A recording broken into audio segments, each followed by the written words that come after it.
So good morning to all of you and welcome to the ICC Academy. So let's start today's current affairs of 6 December 2023. See the first news. The first news is all about the global carbon emission projection report in 2023. See what is the global carbon emission projection report is saying that according to an international research team, carbon emissions in India are expected to rise by 8.2% in 2023. First thing you have to remember that in 2023 India के अंदर जो carbon के through जो emissions होते हैं वो 8.2% तक यहाँ पर इंक्रीज हुआ है। Then second thing, while China is projected to see a 4% increment, that means in 2023 only China के अंदर कार्बन के थ्रू जो एमिशंस होते हैं वो यहाँ पर 4% तक यहाँ पर इंक्रीज हुआ है। दोनों इंडिया हो जाए या वो चाइना हो जाए, दोनों कंट्री के अंदर कार्बन के थ्रू जो एमिशंस होते हैं वो यहाँ पर इस साल इंक्रीमेंट हुआ है if you will compare to 2023 with 2022. Then the second point is saying that the report indicates that global emission from coal, oil and gas are anticipated to increase by 1.1%, 1.5% and 0.5% respectively. In this point you have to remember that अगर हम globally बात करें, world wide की अगर बात करें तो world wide में टोटल कोल के थ्रू जो एमिशन है वो यहाँ पर 1.1% इंक्रीमेंट हुआ है ग्लोबली। अगर हम ऑयल के थ्रू एमिशंस की बात करें तो यहाँ पर 1.5% तक यहाँ पर इंक्रीज हुआ है। अगर हम यहाँ पर नेचुरल गैस की बात करें तो नेचुरल गैस के थ्रू जो एमिशंस होते हैं वो एमिशन यहाँ पर आपका 0.5% यहाँ पर इंक्रीमेंट हुआ है। बट यहाँ पर एक क्लॉज है, क्या है वो देखिए, in contrast the European union and the United States are predicted to experience decline of 7.4 and 3% in their emissions. यहाँ पर ये रिपोर्ट ये चीज़ बोल रहा है कि जहाँ वर्ल्ड वाइड में कोल, नेचुरल गैसेस और ऑयल के थ्रू जो एमिशंस होते हैं वो इंक्रीज हो रहा है और इंडिया के अंदर भी 8.2% तक कार्बन एमिशंस इंक्रीजमेंट हुआ है और चाइना के अंदर भी 4% तक इस साल कार्बन के थ्रू जो एमिशंस होते हैं वो यहाँ पर इंक्रीज हुआ है। बट अगर हम यूरोपियन यूनियन की बात करें तो यूरोपियन यूनियन के अंदर इस साल 7.4% तक कार्बन का जो एमिशंस है वो यहाँ पर डिक्रीज हुआ है और हम यूएसए की अगर बात करें तो यूएसए के अंदर भी टोटल 3% एमिशंस जो है वो यहाँ पर डिक्रीज हुआ है। Then the next point is total global carbon dioxide CO2 emission including fossil fuels are expected to increase by 1.1% reaching 36.8 billion tons. तो यहाँ पर यही चीज़ बोल रहा है कि कोल के थ्रू जो एमिशंस होते हैं उसको हम क्या बोलते हैं, carbon dioxide. This carbon dioxide के जो एमिशन है वो यहाँ पर टोटल 1.1% तक इंक्रीज करके टोटल 36.8 बिलियन टन तक पहुँच चुका है। बट अगर हम 2022 की बात करें तो 2022 में कार्बन डाइऑक्साइड का जो एमिशन था वो था आपका 35.7 बिलियन टन। अभी यहाँ पर ये 1.1% तक इंक्रीज करके अभी 36.8 बिलियन टन तक यहाँ पर पहुँच चुका है, क्या, कार्बन डाइऑक्साइड का जो एमिशन है। The next news is Panchayati Raj ministry launches Gram Manchitra app. अगर आपके एग्जाम में पूछ लिया कि ग्राम मानचित्र ऐप जो है वो कौन लॉन्च करता है तो आपको ये चीज़ याद रखना होगा कि पंचायती राज मिनिस्ट्री, जिसको हम बोलते हैं MOPR, ministry of Panchayati Raj. देखिए अभी न्यूज क्या है, ministry of Panchayati Raj MOPR promoting Gram Manchitra to facilitate spatial planning by the Gram Panchayat about Gram Manchitra. अब देखिए यहाँ पर स्पेशल प्लानिंग का मीनिंग क्या है। स्पेशल का मतलब होता है यहाँ पर एरियल व्यू को हम बोलते हैं स्पेशल प्लानिंग। तो ये ग्राम मानचित्र ऐप काम कैसे करता है आप देखिए। लेट्स सपोज सोचिए यहाँ पर ग्राम मानचित्र का ऐप है and this app is going to be controlled by the satellites. That means यहाँ पर ग्राम मानचित्र ऐप लॉन्च करने के पीछे दो वजह है। फर्स्ट थिंग, इंडिया के अंदर जितने भी ग्राम पंचायत है उस ग्राम पंचायत के अंदर अगर कोई भी डेवलपमेंटल काम चल रहा है तो उस डेवलपमेंटल वर्क का प्रोग्रेस क्या है, डेवलपमेंटल वर्क का यहाँ पर प्रोग्रेस क्या है। Then second thing is, India के अंदर जितने भी ग्राम पंचायत है उनमें से कितने ऐसे ग्राम पंचायत है जहाँ पर अभी भी डेवलपमेंटल वर्क जो है वो अभी तक हुआ नहीं है। दैट मीन्स हमको ये चीज़ पता चल पाएगा कि इंडिया के अंदर अभी कितने ग्राम पंचायत है जिस ग्राम पंचायत अभी भी अंडर डेवलप्ड कैटेगरी में है। हमको ये सारे चीज़ इस ऐप के थ्रू अभी पता चल पाएगा because this app is going to be controlled by our satellites. Okay, then see the news. It is a geographic information system GIS application launched by MOPR. Then it has been developed by National Informatics Center NIC. अब देखिए ग्राम Manchitra app जो है वो launch कौन किया है, Panchayati Raj ministry MOPR ने, but इसको बनाया किसने है, NIC ने। And NIC is nothing but our national informatics centre. आपको ये चीज़ भी याद रखना है। Then It helps to perform special planning at gram panchayat level with use of geospatial technology, जिसको हम अभी यहाँ पर बताएं कि सैटेलाइट के थ्रू हम इसको अभी कंट्रोल करेंगे। Then the last point is it provides single geospatial platform to better visualize various developmental works, first thing, and provides a decision support system for gram panchayat developmental plan. आपको ये दोनों चीज भी याद रखना होगा। Then the next news is Asian Developmental Bank ADB launches building adoption and resilience in the Hind Kush Himalaya HKH initiative.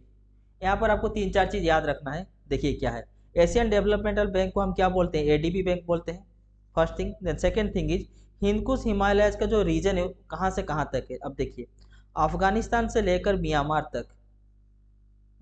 तक जो रीजन है उसको हम बोलते हैं हिंद कुश हिमालय रीजन, जिसको हम बोलते हैं HKH reason.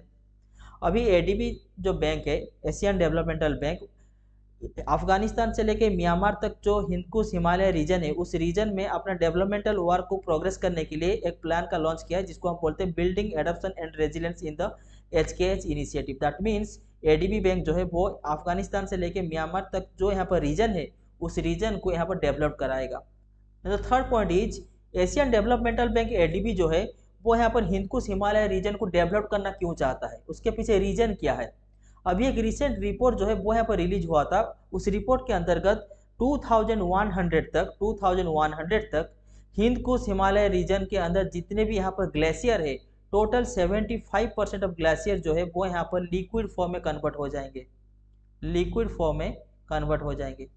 This is the only reason why ADB bank, that means Asian developmental bank, wants to develop in this Afghanistan to Myanmar area, that is nothing but our Hind Kush Himalaya range. Okay. And the fourth point is Asian Developmental Bank ADB जो भी यहाँ पर plan को launch किया है उस developmental programme को पूरा करने के लिए वो नेपाल और भूटान जो दोनों कंट्री है उन दोनों कंट्री के गवर्नमेंट के साथ मिलके इस काम को जो है वो पूरा करने वाला है।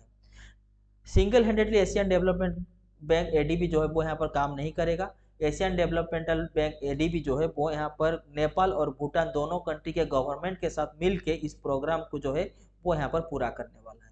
The Asian developmental bank ADB launched an initiative to help assess and manage climate and disaster risk in the Hindu Kush Himalaya region, first thing. Then ADB launch the initiative at COP28, that means ADB जो है Asian developmental bank जो building adoption and resilience in the Hindu Kush Himalaya region के अंदर ये जो developmental programme को initiative किया है वो कहाँ पर किया था, वो COP28 के जो मीटिंग हुआ था उस COP28 के मीटिंग के दौरान ये डिसीजन लिया था। कौन, एडीबी बैंक ने।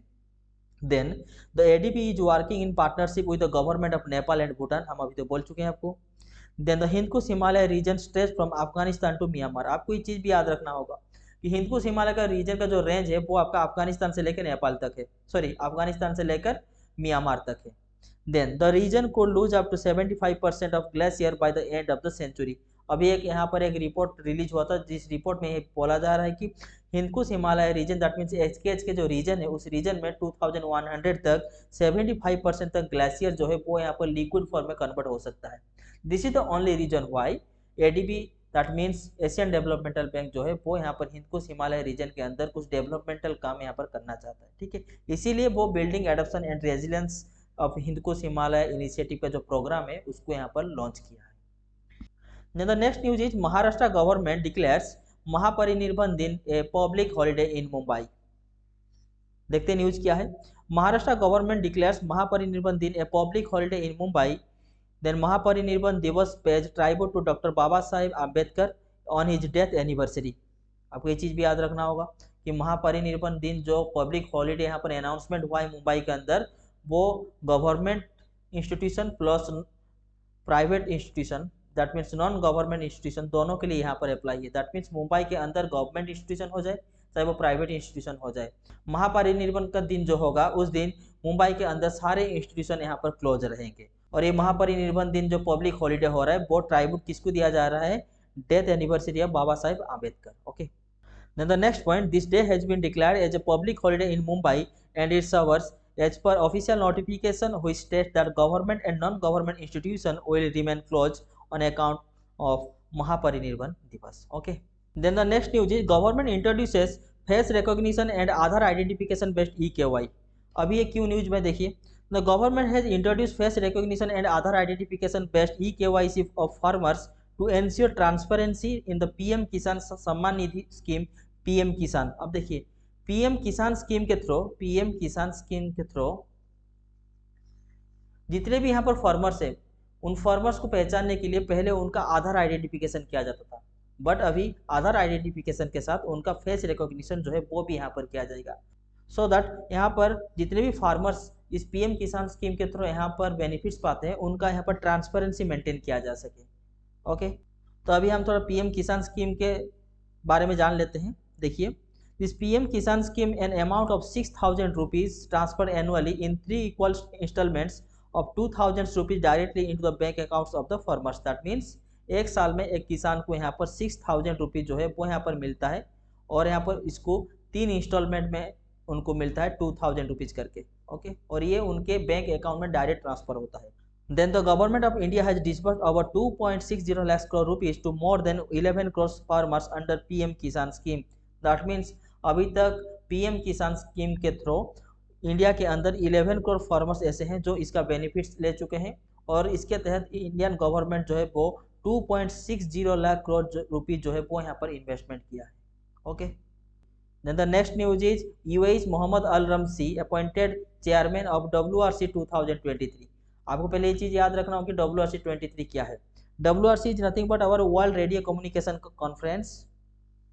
तो world radio communication conference that means WRC 2023 जो है वो यहाँ पर कंडक्ट हो रहा है इस साल दुबई के अंदर, और ये जो प्रोग्राम है वो अभी नवंबर 20 से लेकर दिसंबर 15 तक दुबई के अंदर अभी चलने वाला है। ठीक है, United Arab Emirates Mohammed Al Ramsi has appointed the chairman of WRC 2023। First thing. Then second thing is the event is being held in Dubai UAE from November 20 to December 15 2023। Second thing. And the last thing is WRC is organized by the International Telecommunication Union every 4 years to revise the global use of radio frequency spectrum। आपको ये चीज याद रखना है। Then geostationary satellites and non-geostationary satellites orbits।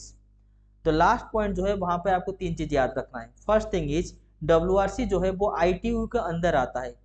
ITU is nothing but our international telecommunication union. तो ITU के अंदर यहाँ पर WRC आता है, तो हम यहाँ पर ये बोल सकते हैं कि इंटरनेशनल टेलीकम्युनिकेशन यूनियन के अंदर आपका वर्ल्ड रेडियो कम्युनिकेशन कॉन्फ्रेंस जो है वो यहाँ पर हेल्ड होता है। Okay, the second thing is WRC का जो यहाँ पर कॉन्फ्रेंस अभी हो रहा है वो हर 4 साल में एक बार होता है। एवरी 4 ईयर्स में एक बार यहाँ पर WRC का कॉन्फ्रेंस जो है वो यहाँ पर होता है। Then the third thing you have to remember is WRC का यहाँ पर जो कॉन्फ्रेंस हो रहा है उसका मोटिव क्या है, हम क्यों WRC that means world radio communication conference यहाँ पर हेल्ड कर रहे हैं। There is 3 purpose behind this. तो first one is radio frequency spectrum को यहाँ पर कंट्रोल किया जाता है। दैट मीन उस कॉन्फ्रेंस में हमको ये डिसाइड करते हैं कि रेडियो फ्रीक्वेंसी का जो स्पेक्ट्रम है वो क्या होना चाहिए। First thing. सेकंड थिंग, चाहे वो जियो स्टेशनरी सैटेलाइट हो जाए चाहे वो नॉन जियो स्टेशनरी सैटेलाइट हो जाए, उसके ऑर्बिट के बारे में यहाँ पर हमको जानकारी मिलता है। Okay, the next news is Jitesh John takes charge as IBBI executive director. पहले आपको ये चीज याद रखना होगा कि IBBI किसके अंडर आता है और IBBI होता क्या है। देखिए, इंडिया के अंदर एक इंस्टीट्यूशन है जिसको हम बोलते हैं insolvency and bankruptcy code of India, जिसको हम बोलते हैं IBC। तो IBC के अंदर यहाँ पर insolvency and bankruptcy board of India जो है वो IBBI आता है। ओके, IBC के अंडर में आपका आता है क्या, IBBI। तो जितेश जॉन जो है वो यहाँ पर अभी IBBI का एग्जीक्यूटिव डायरेक्टर है। Okay, then Jitesh John, an Indian economic service officer of 2001 batch, brings with him over 2 decades of diverse experience in the government of India। यहाँ पर आपको ये जो चीज़ है, इसको जो लास्ट पॉइंट है इसको आप याद नहीं रखेंगे भी तो कोई बात नहीं, लेकिन आपको एक चीज़ याद रखना है कि जितेश जॉन जो है वो यहाँ पर IBBI का एग्जीक्यूटिव डायरेक्टर के रूप में यहाँ पर अपॉइंटेड हुए हैं। ओके, और ये जो IBBI है वो यहाँ पर IBC के अंडर आता है। Then the next news is the global climate 2011 to 2020 report release by world metallurgical organisation WMO। कि WMO जो वर्ल्ड मेटलर्जिकल ऑर्गेनाइजेशन है वो हर 10 साल में एक बार रिपोर्ट रिलीज करता है। तो इस बार वो जो रिपोर्ट रिलीज किया है वो आपका 2011 से लेकर 2020 तक। Okay, then this WMO is a specialised agency in the United Nation and established in 1950। अगर हम WMO की बात करें तो WMO का एस्टैब्लिशमेंट कब हुआ था, 1950 को हुआ था। तो अब हम देखते हैं कि दिस ईयर जो WMO यहाँ पर ग्लोबल क्लाइमेट का 2011 से लेकर 2020 के बीच में जो रिपोर्ट पब्लिश किया उस रिपोर्ट में यहाँ पर क्या मेंशन किया गया है। नाउ सी हम अभी देखते हैं कि WMO जो यहाँ पर रिपोर्ट रिलीज किया है उस रिपोर्ट में यहाँ पर क्या बोला जा रहा है। तो first point is in 2011 to 2020 is the warmest decade on record for both and land and ocean, चाहे वो लैंड हो जाए चाहे वो ओशन हो जाए। 2011 to 2020 is the warmest decade on the earth. Okay, then the second point is northwest India, Pakistan, China and southern coast of the Arabian peninsula experienced wet decade. अगर हम वार्मेस्ट डिकेड की बात करें तो आपको ये चीज याद रखना होगा कि both land and ocean all over the world. Then अगर हम वेट डिकेड की बात करें only north west of India, Pakistan, China and southern coast of the Arabian peninsula की बात हम करेंगे। ठीक है, then the next point is marine heat waves MHW was experienced over 60% of the surface of the oceans। अगर हम total ocean के area को 100% ले जाएंगे तो टोटल 60% ओशन एरिया में, टोटल ओशन के जो सरफेस है उस सरफेस में हमको इस बार मेराइन हीट वेव्स का एक्सपीरियंस हुआ है। Okay, now the next point is MHW occurs when the surface temperature of a particular region in the sea is rises to 3 to 4 degrees Celsius above the average temperature at least 5 days। that means अगर continuously 5 days तक सी का जो यहाँ पर surface temperature है वो यहाँ पर 3 to 4 डिग्री सेल्सियस तक इंक्रीज कर जाएगा तो फिर यहाँ पर MHW जो है वो यहाँ पर एक्सपीरियंस्ड होता है। Okay, then the next point is glaciers globally thin by 1 metre per year. ये रिपोर्ट जो है वो यहाँ पर ये भी बोल रहा है कि ग्लोबली जितने भी ग्लेशियर है वो ग्लेशियर यहाँ पर ईयर 1 मीटर तक यहाँ पर कम हो रहा है। ओके, अगर यहाँ पर ग्लेशियर का अमाउंट जो है वो यहाँ पर डिक्रीज करेगा तो हम यहाँ पर ये बोल सकते हैं कि सरफेस वाटर का जो अमाउंट है वो surface water that mean sea level जो है वो यहाँ पर इंक्रीज करेगा। Okay, next point is all about अगर ग्लेशियर यहाँ पर ईयर 1 मीटर तक यहाँ पर थिन हो रहा है तो उसका डिसएडवांटेजेस क्या है वो देखते हैं। Antarctica ice sheet lost nearly 75% more ice in comparison to 2001 to 2010। That means अगर हम 2011 से लेकर 2020 का जो डिकेट्स है उसको अगर 2001 से लेकर 2010 के बीच में जो डिकेट था उसके साथ अगर हम कंपेयर करेंगे तो हमको ये चीज़ पता चलता है कि अंटार्कटिका में जो आइस शीट्स है वो यहाँ पर से more than 75% more ice sheet जो है वो यहाँ पर लिक्विड फॉर्म में कन्वर्ट हो चुका है। So that sea level rose at an annual rate of 4.5 millimetre per year, जिसके वजह से सी लेवल जो है वो पर ईयर यहाँ पर 4.5 मिलीमीटर तक यहाँ पर इंक्रीज हो रहा है। Then the next news is JT60SA, world's biggest experimental nuclear fusion reactor inaugurated in Japan। आपको ये चीज़ याद रखना होगा कि जो अभी न्यूक्लियर फ्यूजन रिएक्टर सबसे बड़ा न्यूक्लियर फ्यूजन रिएक्टर अगर कोई है तो अभी तक वो है JT60SA। वो कहाँ पर है? जापान के अंदर है। See the news, the JT60SA is the world's largest operational experimental nuclear fusion reactor। It is a 6-story high tokamak type reactor located in Hangar in Naka, north of Tokyo। The JT60SA is a joint international experiment between Japan and Europe। तो JT60SA को जो है वो यहाँ पर only Japan के scientist ने नहीं बनाया है। This is the joint collaboration by the scientist of both Japan and Europe. Okay, then next point temperature. Deuterium and tritium fusion reactors requires temperature in excess of 100 million degree. इसका meaning क्या है वो हम आपको पहले बताते हैं। देखिए, अभी तक हम लोग के पास जितने भी न्यूक्लियर रिएक्टर था वो था आपका nuclear fusion reactor. This is the first time we discover that nuclear fusion reactor. अब यहाँ पर आपको ये चीज़ पता होना चाहिए कि न्यूक्लियर फिजन और न्यूक्लियर फ्यूजन रिएक्टर के बीच में डिफरेंसेस क्या है। अब देखिए यहाँ पर न्यूट्रॉन जो है उसको हम एक यूरानियम के ऊपर यहाँ पर स्ट्राइक करते हैं। जब न्यूट्रॉन यहाँ पर यूरानियम के ऊपर स्ट्राइक होता है तो यहाँ पर यूरानियम जो है वो स्मॉल यूरानियम में कन्वर्ट हो जाता है, प्लस यहाँ पर एनर्जी भी रिलीज होता है, प्लस यहाँ पर एक न्यूट्रॉन का भी यहाँ पर रिलीज होता है। नेक्स्ट ये जो न्यूट्रॉन है वो फिर से जाके स्मॉल पार्टिकल जो यूरानियम है उसको स्ट्राइक करता है, फिर उनमें से न्यूट्रॉन रिलीज होता है, देन यहाँ पर एनर्जी रिलीज होता है। इसको हम बोलते हैं nuclear fusion region. That means यहाँ पर हम ये बोल सकते हैं कि न्यूक्लियर फ्यूजन के अंदर हम एक पार्टिकल को यहाँ पर डिवाइड कर रहे हैं, बट न्यूक्लियर फ्यूजन इसका ऑपोजिट है। बट इन न्यूक्लियर फ्यूजन हम दोनों पार्टिकल को यहाँ पर एडिंग करते हैं। देखिए कैसे, सपोज सोचिए यहाँ पर एक ड्यूटेरियम है, यहाँ पर एक ट्राइटेरियम है। ड्यूटेरियम और ट्राइटियम को यहाँ पर हम ऐड कर रहे हैं। जब यहाँ पर हम इसको ऐड करते हैं तो यहाँ पर एक फ्यूजन क्रिएट होता है, और यहाँ पर ये जो फ्यूजन क्रिएट होता है, ये फ्यूजन का जो टेम्परेचर है वो आपका 100 मिलियन डिग्री का सेल्सियस होता है। दैट मीन्स हम ये बोल सकते हैं कि न्यूक्लियर फ्यूजन के अंदर जो एनर्जी प्रोड्यूस होता है उसके कंपैरिजन में न्यूक्लियर फ्यूजन के अंदर जो यहाँ पर एनर्जी प्रोड्यूस हो रहा है वो एनर्जी का जो टेम्परेचर है वो यहाँ पर बहुत ही ज़्यादा है। लगभग यहाँ पर हम ये बोल सकते हैं कि 100 मिलियन डिग्री का यहाँ पर जो टेम्परेचर, जो एनर्जी है वो यहाँ पर रिलीज हो रहा है। Then see the next point, nuclear fusion is a process in which two or more light atomic nuclei fuse to produce a heavier nucleus and release tremendous amount of energy, जिसको हम बोलते हैं यहाँ पर fusion reaction. then अगर हम fusion की बात करें, then in nuclear fusion atoms are split apart into lighter elements releasing energy. All nuclear power plants using this nuclear fusion process only. अभी तक वर्ल्ड में जितने भी सारे न्यूक्लियर प्लांट्स थे वो यहाँ पर न्यूक्लियर फ्यूजन के अंतर्गत ही यहाँ पर काम करते थे। बट अभी यहाँ पर JT60S एक न्यूक्लियर फ्यूजन रिएक्टर जो यहाँ पर जापान और यूरोपियन यूनियन जो है, यूरोप के जितने सारे कंट्री है वो यहाँ पर मिलके जो बनाए हैं, वो आपका न्यूक्लियर फ्यूजन के अंतर्गत यहाँ पर काम करता है।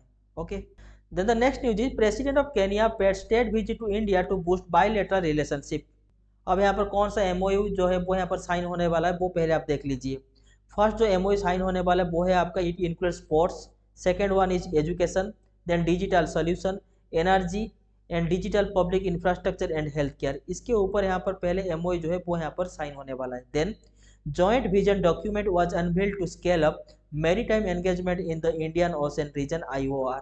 तो इंडियन ओशन रीजन में यहाँ पर मैरीटाइम एंगेजमेंट को कैसे यहाँ पर बढ़ावा देंगे, तो इसके ऊपर भी इंडिया और केनिया जो है वो यहाँ पर बायलैटरल यहाँ पर एक डॉक्यूमेंट जो है वो यहाँ पर अनवील्ड करने वाले हैं। रीजन क्या है, अब देखिए यहाँ पर अगर इंडिया है तो यहाँ पर सोचिए कि यहाँ पर आपका इस साइड में आपका अफ्रीकन यूनियन है, तो अफ्रीकन यूनियन के इस साइड में आपका केनिया है।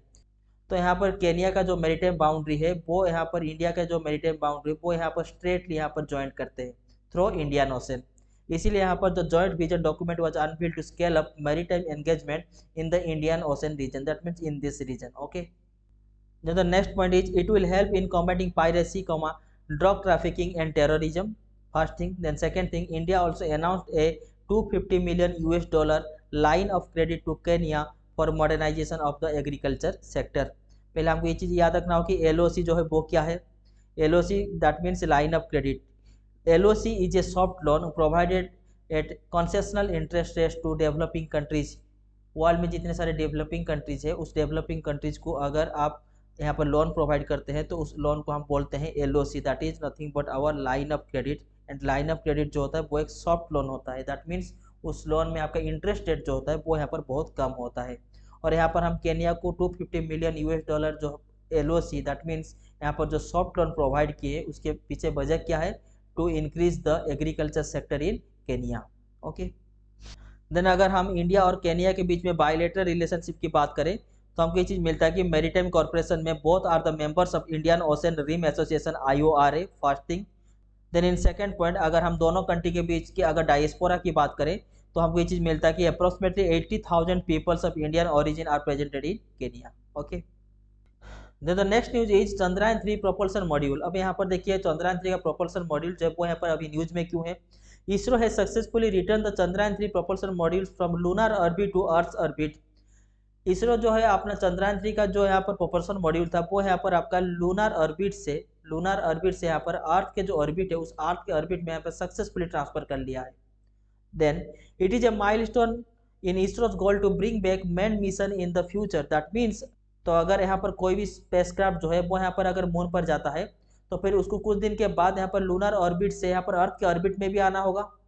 तो यहाँ पर जो प्रोपल्सन मॉड्यूल को हम सक्सेसफुली लूनर ऑर्बिट से अर्थ के ऑर्बिट में यहाँ पर ट्रांसफर कर लिए, तो हमको एक चीज़ का नॉलेज हो गया कि एक स्पेसक्राफ्ट को हम कैसे लूनर ऑर्बिट से अर्थ के ऑर्बिट में यहाँ पर ट्रांसफर करेंगे। पहले तो हम अर्थ के ऑर्बिट से लूनर के ऑर्बिट में यहाँ पर ट्रांसफर किए थे जब चंद्रयान 1, 2, 3 जो भी हम लॉन्च किए थे, बट यहाँ पर पहले बार हम प्रोपल्सन मॉड्यूल जो है उसको हम लूनर ऑर्बिट से अर्थ के ऑर्बिट में ट्रांसफर करके हमको इस चीज़ का एक्सपीरियंस हो गया कि यहाँ पर लूनर ऑर्बिट से अर्थ के ऑर्बिट में कोई भी स्पेसक्राफ्ट को कैसे ट्रांसफर कराना होता है। Okay, then the next news is oil and gas decarbonisation charter OGDC।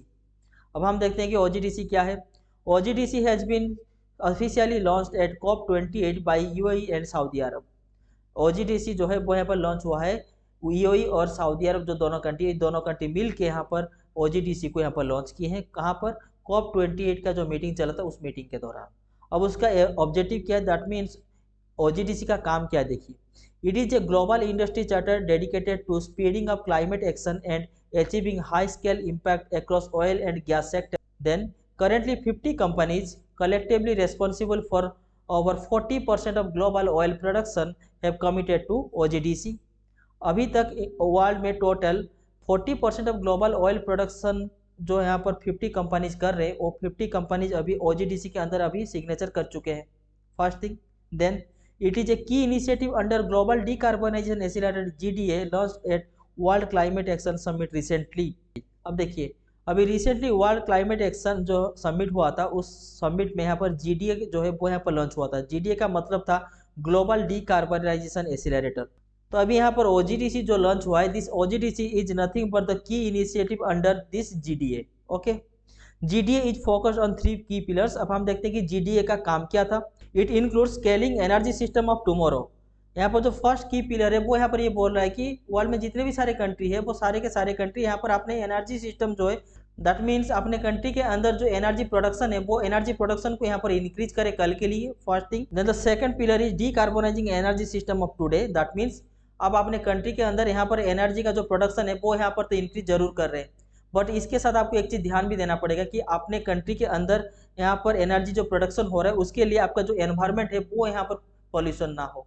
Second thing, and the third pillar is nothing but about targeting the methane and none other CO2 green houses gases. आपको अपने country के अंदर methane gases जो है उसका भी amount जो यहाँ पर रिलीज हो रहा है उसको भी यहाँ पर कम करना होगा, और other non CO2 green houses gas जो है उसका भी अमाउंट को यहाँ पर आपको डिक्रीज करना होगा। Okay, so that's it for our today's current affair session. Now we are going to solve some current affairs quiz. See the first question.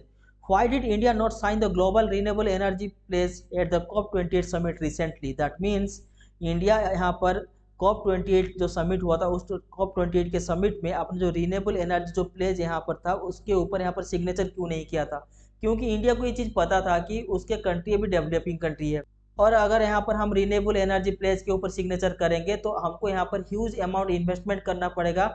To 2030 के अंदर हमको अगर अपने रिन्यूएबल एनर्जी के सोर्सेस को यहाँ पर 3 टाइम्स इंक्रीजमेंट करना होगा, तो इसके लिए हमको ह्यूज इन्वेस्टमेंट की ज़रूरत है, और हम यहाँ पर एक डेवलपिंग कंट्री है, तो हमारे पास अभी इतना इन्वेस्टमेंट है नहीं, तो इतना सोर्सेस है नहीं, तो यहाँ पर हम क्यों रिन्यूएबल एनर्जी प्लेज के ऊपर सिग्नेचर करेंगे? अगर हम यहाँ पर रिन्यूएबल एनर्जी प्लेज के ऊपर सिग्नेचर करेंगे, then it is the bound for us to increase the 3 times of renewable energy sources by the 2030।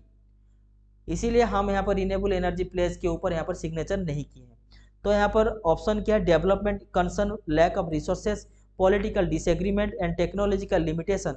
The right answer is option A, development concerns. Okay, then the next question is Falkanand camp that was recently making news is located in which state of north east India?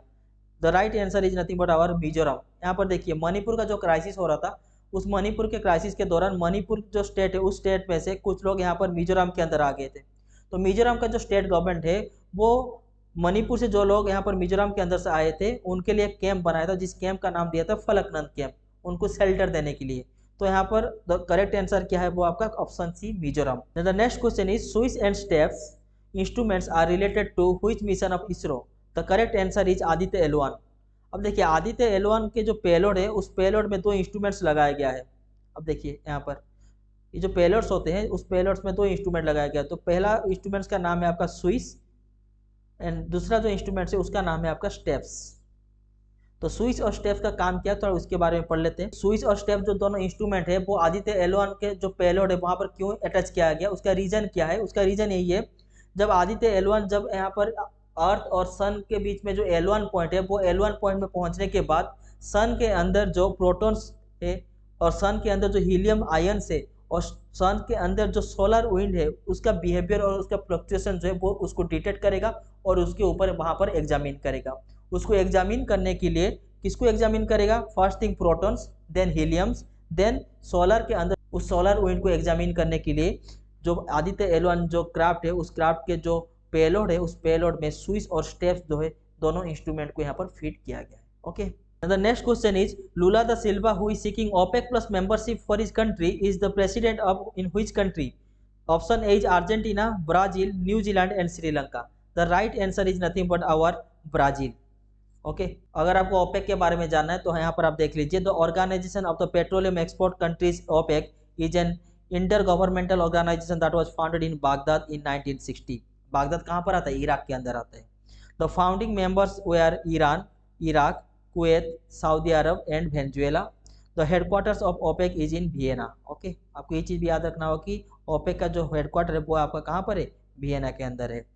और ये जो OPEC है वो यहाँ पर establishment कब हुआ था, 1960 को हुआ था, और कहाँ पर हुआ था, इराक के बागदाद में हुआ था। Okay, so that's it for our today's current affair session. अगर आपको वीडियो अच्छा लगा है तो like it and subscribe the channel and share with your friends and press the bell icon so that whenever I am going to upload the next video you will get the sudden notification.